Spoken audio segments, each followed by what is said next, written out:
జీవితమంతా కూడా ఒక బ్యాలెన్స్ పైన ఆధారపడి ఉంటుండాలి. Our entire life rests on నడచడానికి balance. బ్యాలెన్స్ కావాలి, First balance, కూర్చోవడానికి బ్యాలెన్స్ కావాలి, while sitting down, cycle is దొక్కడానికి బ్యాలెన్స్ కావాలి, cycling needs car balance. Drive చేయడానికి బ్యాలెన్స్ కావాలి, Car driving needs balance. యోచన చేయడానికి బ్యాలెన్స్ కావాలి. Thinking needs balance. అంత లైఫే ఒక balance.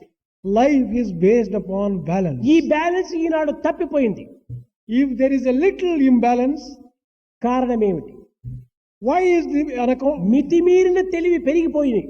it is an excess of cleverness. Knowledge There is- చాలా అధికమైపోయింది. Knowledge has grown beyond ఈ limits. నాలెడ్జ్ ని సక్రమమైన మార్గంలో పెట్టాలంటే దీనిని స్కిల్ చేయాలి.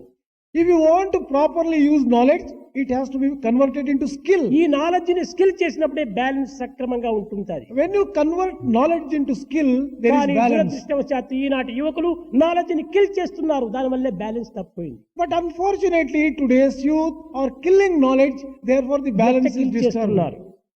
What is the మన remedy? చూపు లోపల మన నాలెడ్జ్ అంతా కూడాను వ్యర్థమైపోతుండాలి. We are wasting our knowledge through మన looks, వినికిడి లోపల కూడాను మన నాలెడ్జ్ వ్యర్థమైపోతుండాలి. through hearing.